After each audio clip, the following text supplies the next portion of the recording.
তিনজন মানুষের পরীক্ষা। অনেক আগে এক গ্রামে তিনজন মানুষ বাস করত। একজন ছিল অন্ধ, একজন ছিল কুষ্ঠরোগে আক্রান্ত, একজন ছিল লুলা, পা নড়াতে পারত না। তারা সবাই দারিদ্র্যের মধ্যে জীবন কাটাত। একদিন আল্লাহ তাআলা তাদের পরীক্ষা করতে চাইলেন। তিনি ফেরেশতা পাঠালেন মানুষের রূপে। প্রথমে ফেরেশতা অন্ধ মানুষের কাছে গেলেন। তিনি বললেন, তুমি সবচেয়ে বেশি কি চাও? অন্ধ লোকটি বলল, আমি চাই আমার দৃষ্টি ফিরে পাক, যেন আমি পৃথিবী দেখি। ফেরেশতা তার চোখে হাত বুলিয়ে দিলেন, সাথে সাথে তার চোখ ভালো হয়ে গেল। তারপর ফেরেশতা জিজ্ঞাসা করলেন, কোন সম্পদ তোমার পছন্দ?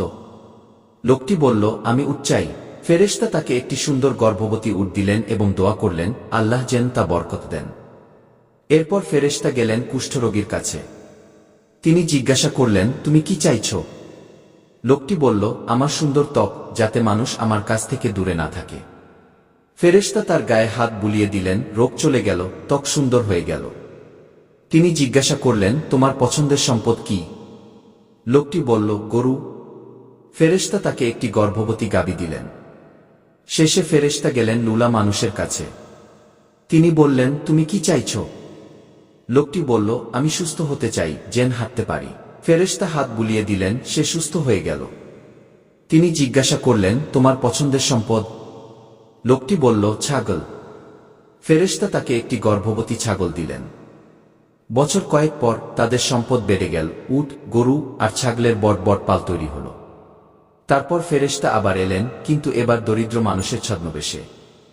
প্রথমে তিনি অন্ধ, এখন ধনী মানুষের কাছে এসে বললেন, আমি গরিব, পথে আছি, আল্লাহর নামে আমাকে একটি উট দাও। সে বলল, আমার অনেক দায়িত্ব, তোমাকে কিছু দিতে পারব না। ফেরেশতা বললেন, তুমি কি আমাকে চিনতে পারো না? একসময় তুমি অন্ধ ছিলে। সে অস্বীকার করল। এবার ফেরেশতা গেলেন কুষ্ঠরোগীর কাছে। তিনিও অস্বীকার করলেন এবং বললেন, এটা আমার পরিশ্রমের সম্পদ। শেষে ফেরেশতা গেলেন লুলা মানুষের কাছে। সে বলল, আমি একসময় অসহায় ছিলাম, আল্লাহ আমাকে সুস্থতা ও সম্পদ দিয়েছেন, যা চাই নিয়ে যাও। ফেরেশতা বললেন, তুমি পরীক্ষায় উত্তীর্ণ হয়েছ, আর বাকি দুজন ব্যর্থ হয়েছে। শিক্ষা, আল্লাহ যখন আমাদের দান করেন, তখন সেটি পরীক্ষা, আমরা কি কৃতজ্ঞ হব নাকি ভুলে যাব। প্রকৃত সফলতা হল আল্লাহর দেয়া নিয়ামতকে তার পথে ব্যয় করা।